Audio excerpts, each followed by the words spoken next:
নমস্কার বন্ধুরা, আবার একটা ভিডিও নিয়ে চলে এলাম। আজকে বানাবো ব্রকলি। তো দেখো, ব্রকলিটা কিন্তু বেশ ছোট ছোট করে কেটে নিয়েছি।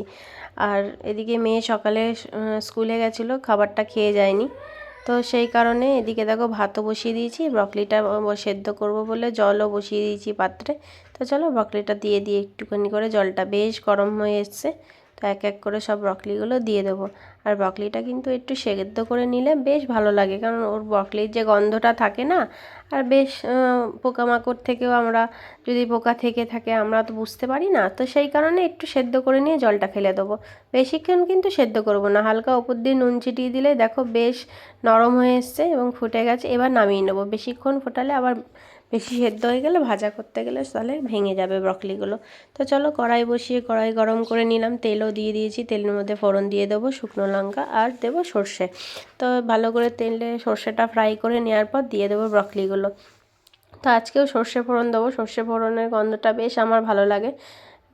যার যেটা পছন্দ তোমরা সেটাই দিতে পারো। তো আমার বেশ ভালো লাগে সর্ষে ফোড়নটা, তাই আমি সর্ষে ফোড়নই ইউজ করেছি আজকে। তো চলো ব্রকলিগুলো কিন্তু দেখো সে আলু ভাজার মতন সরু সরু করে কেটে নিয়েছি। বেশ সুন্দর লাগে এইভাবে কাটলে, একই রকমভাবে পুরোটাই কেটে নিয়েছি। তখন এবার যে জলটা, এবার যেহেতু সেদ্ধ করা হয়েছে হালকা একটু জল থাকে, তো জলটা মিডিয়াম আঁচেই বানাবো। আর কোনো জল ইউজ করব না, এই জল যা আছে এইতেই সেদ্ধ করে সবজিটা বানিয়ে নেবো। তো চলো, আর এটা কিন্তু বারবার একটু নেড়ে চেড়ে বানাতে হবে। তো দিয়ে দিলাম স্বাদ মতন নুন আর দিয়ে দেবো হলুদ। তো এটা বেশ কালার আছে, তবু আরেকটু কালার হলে বেশ ভালো হয়, তাই জন্য দিয়ে দেবো আরেকটু হলুদ। তো এবার এটা নেড়ে চেড়ে বানাবো, কারণ বারবার না নাড়লে চারদিকটা কিন্তু হবে না, কারণ পুরো ব্রকলিগুলো কাঁচা থেকে যাবে, এক সাইডে পুড়ে যাবে।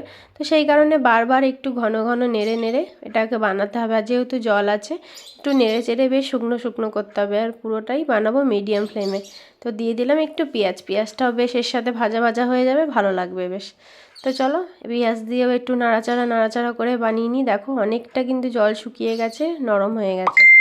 তো চলো আমরা নাড়তে থাকি। আর যারা এইভাবে সবজিটা বানিয়ে খাওনি, অবশ্যই একদিন সবাই বানিয়ে খেও, ভালো লাগবে। রুটি বা গরম ভাতের সাথে দারুণ লাগে খেতে। চলো একটু দিয়ে দিই টমেটো কুচিটাও বেশ ভালো লাগে, অপশনাল, যারা খাও না তারা নাও দিতে পারো। আমার বেশ ভালো লাগে, যে কোনো তরকারিতে টমেটোটা আমি বেশ পছন্দ করি, কালারফুলও হয়, বেশ ভালো লাগে।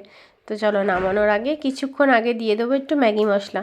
তো ম্যাগি মশলাটা দিয়ে আবার একটু নাড়াচাড়া করে নেবো, তাহলেই হয়ে যাবে আমাদের ব্রকলির তরকারি রেডি। দেখো রেডি হয়ে গেছে পুরো, দেখো কি সুন্দর হয়েছে, টমেটোগুলো গলে গেছে এবং সবজিটাও বেশ মাখা মাখা হয়ে গেছে। তো দেখো আজকের ব্রকলিটা কেমন লাগছে অবশ্যই তোমরা জানিও। যারা কোনো দিন এইভাবে করে খাওনি অবশ্যই খাও। সবাই ভালোবাসা দিয়ে পাশে থেকে